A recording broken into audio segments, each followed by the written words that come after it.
আসসালামু আলাইকুম everyone, this is miss Zubaya. So আজকে আমার কাজ ছিল, কন্টেন্ট ছিল। তো সারাদিন আমি বাইরে ছিলাম, যেহেতু আমি মেকআপের অ্যাক্সেসরিজ নিয়ে কাজ করছি। তো আজকে একটা রিভিউ নিয়ে আসলাম। সারাদিন কাজ করাতে এবং বাইরে থাকাতে আমার ফেসে দেখতে পাচ্ছেন অলরেডি টায়ার্ড অ্যান্ড একটা ডালনেস, তারপর হচ্ছে ফেসে কিন্তু অনেক অয়েল কিন্তু দেখা যাচ্ছে। সো আজকে হচ্ছে এই অয়েল ব্লোটারটা দিয়ে টেস্ট করে দেখাবো তোমাদেরকে যে এই অয়েলটা যায় কিনা। হচ্ছে জেল কম্প্যাক্ট, আমি এটা খুব রিজনেবল প্রাইসে পারচেজ করেছি। আর যদি তোমাদের লাগে অবশ্যই কমেন্ট করবা। এটা টেক্সচারটা এরকম থাকবে, এটার ভিতরে একটা পাফ থাকবে, এই যে আমি অলরেডি কিন্তু ইউজ করেছি। তারপর আজকে তোমাদেরকে টেস্ট করে দেখাবো। ফার্স্ট এইভাবে ট্যাপ ট্যাপ করে আমি নিয়েছি। এই সাইডটাতে প্রচুর কিন্তু অয়েলি হয়ে আছে। সো ফার্স্ট আমি এই সাইডটাতে দিই। হ্যাঁ,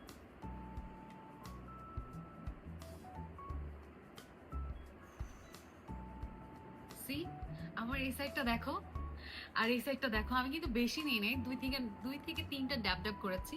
জাস্ট এই সাইডটা দেখো আমার কিন্তু একদম স্মুথ হয়ে গিয়েছে। আর এই সাইডটা দেখো প্রচুর পরিমাণ কিন্তু অয়েলি হয়ে আছে। এই সাইডটা তো দেখলাম, এখন আমরা এই সাইডটা তো দেখবো।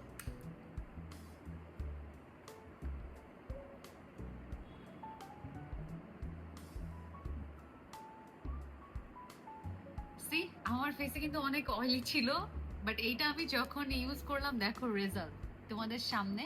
এটা কিন্তু মানে একদম র একটা ভিডিও যেটা আমি তোমাদের সাথে শেয়ার করছি।